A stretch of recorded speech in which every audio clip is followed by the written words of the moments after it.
There we go.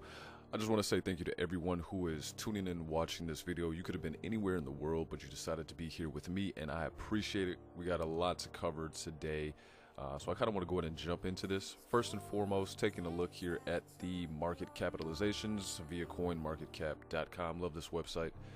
Bitcoin is up 0.38%. Let's take a quick look at our top gainers and losers on the day so far. Again, for the second day, Noah Coin seems like it's pulling somewhat of a rally. It's up 16% today, all the way up to 0.002%. Electronium, well, 14%. It's currently up to 2 cents, and Ox up to 71 cents for a gain on 10% on the day. Very good. Bitcoin Private just missing out on that top 3 position, but currently sitting at $2.82. So I was going around just kind of taking a look here at a couple different videos, and before we get on those topics, I just want to go over our top losers for today. Eternal token down 6% at $1.69. Redcoin down just over 5.5% at 0.003 cents, and Bitcoin Gold down 3.72%, down to $26.82.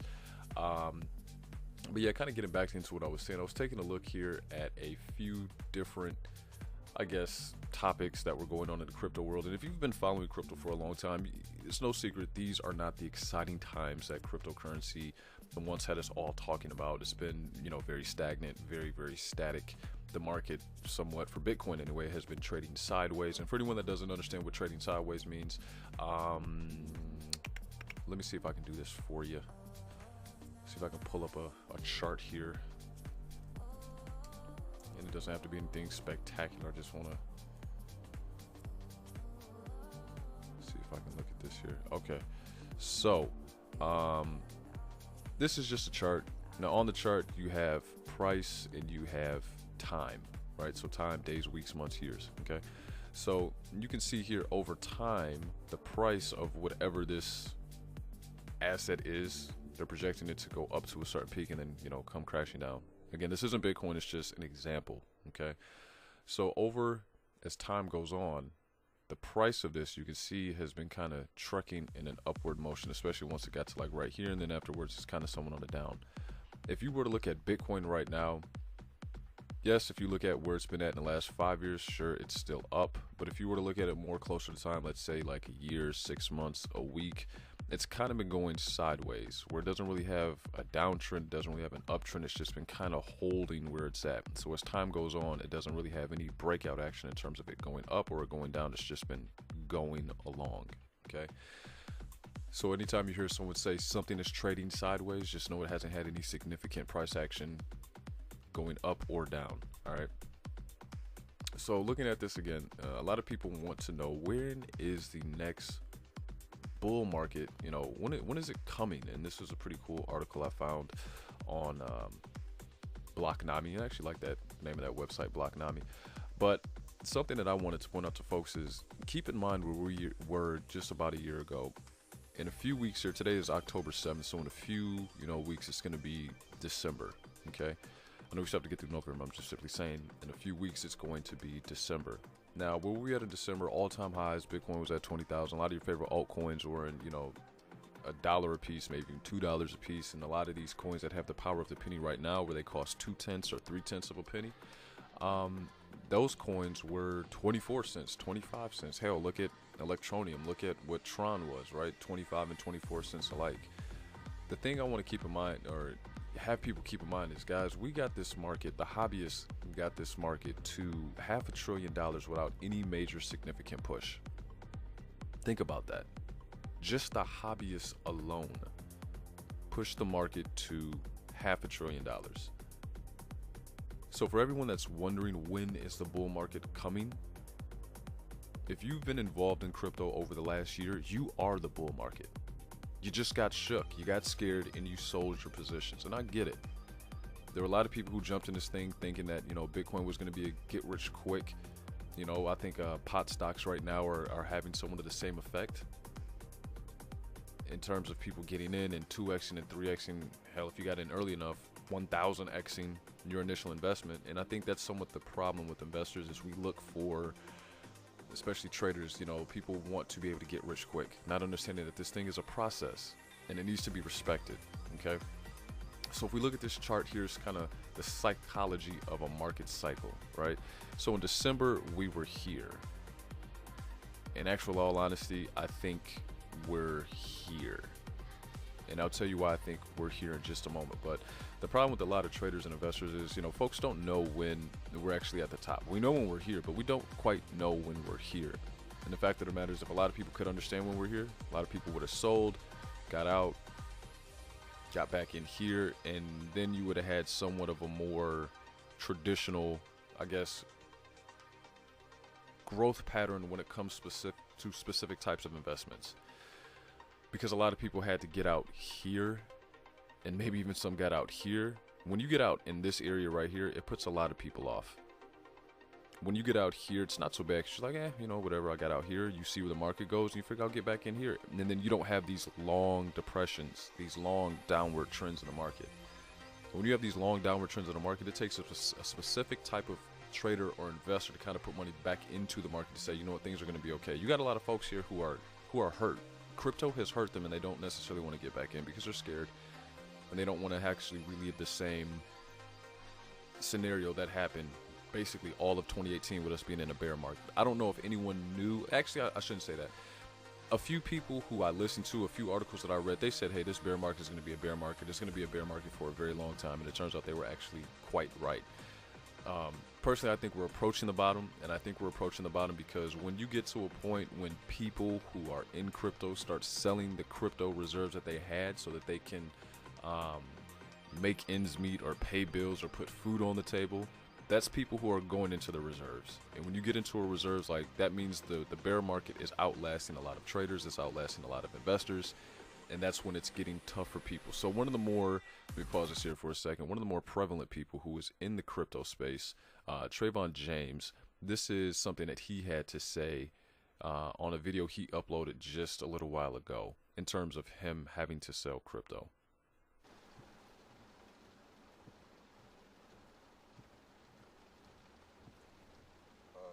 But until then, I'm going to just keep on posting on Steam, posting videos on Steam.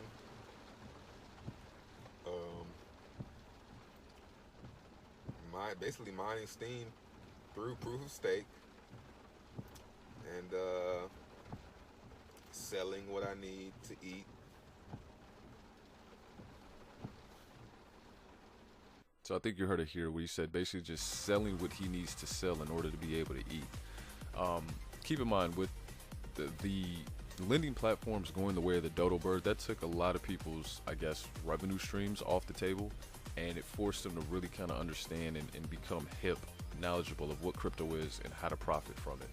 And for a lot of people, that's a hard thing to do, and I understand why, because, you know, it forces you to step outside your comfort zone, and it forces you to learn something new, like a new trade. And fortunately for Trayvon, you know, he's been able to do that. If you pay attention to his channel, he talks about, you know, markets and, you know, a little bit of technical analysis and learning how to spot trends. So, you know, it's forced him to adapt. And I think it's forced a lot of people, this bear market has forced a lot of people to adapt, to understand how the market works. And that can only mean a good thing. But the thing that I can't understand for the life of me is a lot of people who have gotten out of the crypto market are some of the same people who are asking, when is the next bull run coming? Well, here's the thing, it doesn't matter when the next bull run is coming if you're not currently already setting your positions. Because it's no secret, the last video I did, we all know that institutional money is coming. We know Wall Street's coming. We know that in a few years, you know, you're going to be able to have cryptocurrency possibly make up some assets in your retirement accounts. We know that's going to be a new product that the market will try and sell to customers and investors alike.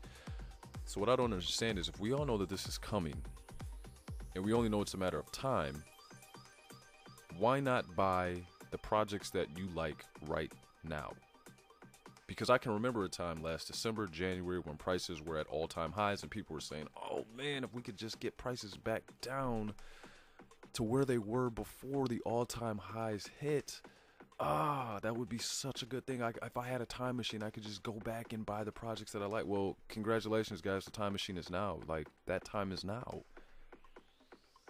sitting, waiting for institutional investors to get in to push all the prices of these up, or single-handedly just to push the price of Bitcoin up so that we get into another bull run, doesn't make any sense if your positions aren't already made now.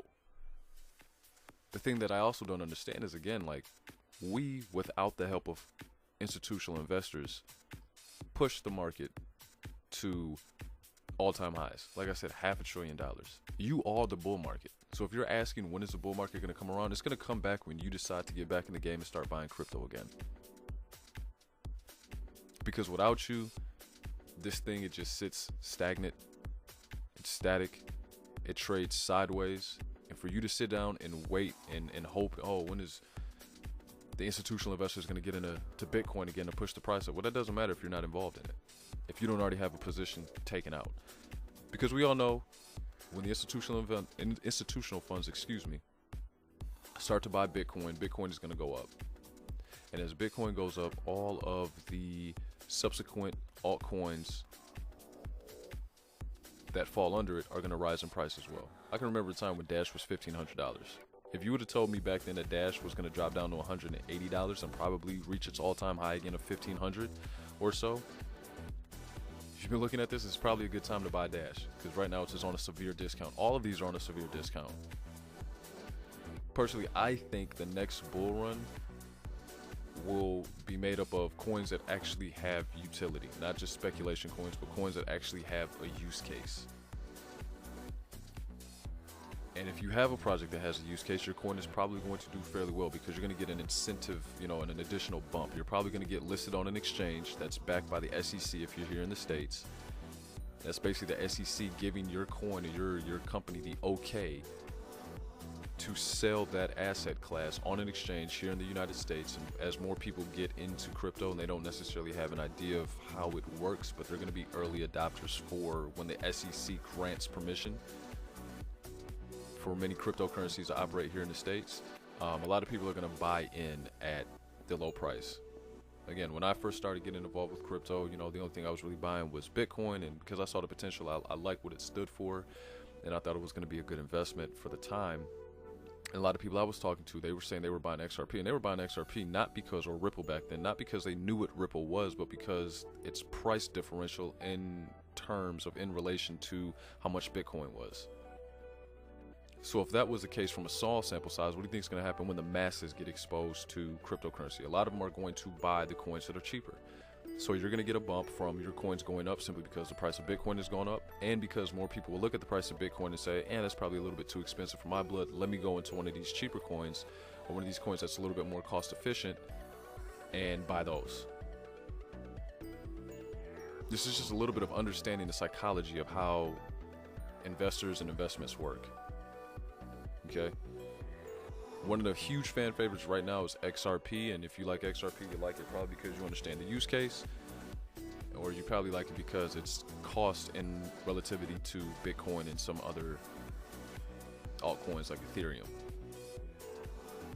Now, I'm not here to sell XRP. I'm not here to, say XRP isn't what you think it is. I'm simply here to say that I listen to a lot of people talk about XRP, and I think a lot of people have false expectations of what XRP could possibly do. Now, I'm not saying that banks aren't going to use it, because I think banks will use it, but I've listened to, a particular YouTuber, and this individual seems to think that the IMF, the International Monetary Fund, is going to use XRP to move money, and that central banks are going to use Ripple to move money. Now, best case scenario, if that were the case, oh my gosh, yes, that would drive the price of XRP up significantly. But personally, I don't think the IMF or central banks are going to use XRP to move around money, because in a sense that gives too much power to XRP and to Ripple to control, or I guess to take care of the heavy lifting of that much money. Not only that, but I think these guys are so big that they could basically backdoor and work out any kind of deal with any individual or any entity that they wanted to in order to move funds around. So I just don't see XRP being a player in that way. But in terms of, banks using XRP for, remittance payments and speeding up transactions and reducing their overall expenses in terms of moving around money, sure, I could see that. But I don't think that the IMF and that central banks are going to use XRP to move money around. I think that's just getting a little bit, what's the word I'm looking for? A little too grandiose, if you will. Okay. So while I've always said it's important to get the information that you want, I think it's also important to be mindful of where you're getting that information, because a lot of times when people start talking like that and spewing these grandiose, speculative comments, it does nothing positive to benefit the project. It gets the wrong people involved with the project, and as you've seen, what can happen when the wrong people get involved with the project, it causes weak hands, and as soon as, you know, a little bit of FUD comes out, then it causes the price to drop significantly. So the moral of this segment is just to, if you're waiting for the bull market, understand that you are the bull market, and to buy the projects that you like, because it was the hobbyists before that got the altcoins to their all-time highs, and it was the hobbyists that pushed this market capitalization to $500 billion, not institutional funds. And if you're waiting on the institutional funds, it's safe to say that yes, the market cap could be significantly higher than the previous market capitalization of $504 billion. At least that's when I can remember it at. It was $504 billion. But it does you no good to wait until institutional money comes in to push the market cap to trillions of dollars if you don't have positions already set up. More importantly, to understand now that it's a perfect time with the market being as stagnant as it is, to again learn technical analysis, to maybe try and learn other things that other traders aren't using, because we're all looking at the same charts. So you need to try and up your game a little bit to maybe learn something, or learn in conjunction with what you already know, to kind of help you become a better opportunist, a better trader, a better investor. The other thing is to be mindful about where you're getting your information from, and just don't listen to these guys who just, you know, put out videos about a specific coin every single day, because the companies aren't putting out that much information every single day. So a lot of times they're just, you know, they're just doing it for views. Other thing I want to talk about today is popular crypto personalities on YouTube. Hodge twins were actually hacked for $8,500 of their EOS from a shady EOS wallet.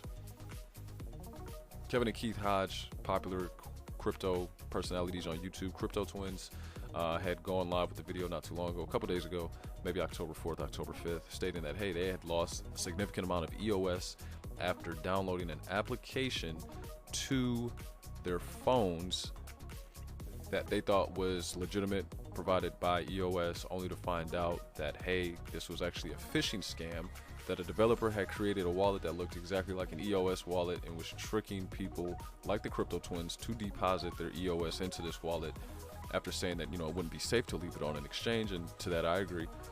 And I guess Kevin went to go check it one day, and, you know, he was missing quite a bit of EOS. So I think this is, you know, pretty important to say at this point, guys. Listen, if you're gonna be involved with crypto, the safest way to protect your crypto, obviously don't leave it on an exchange. You know, get yourself a nano blue ledger or S ledger, or if you really want to be safe, keep it in cold storage on a paper wallet.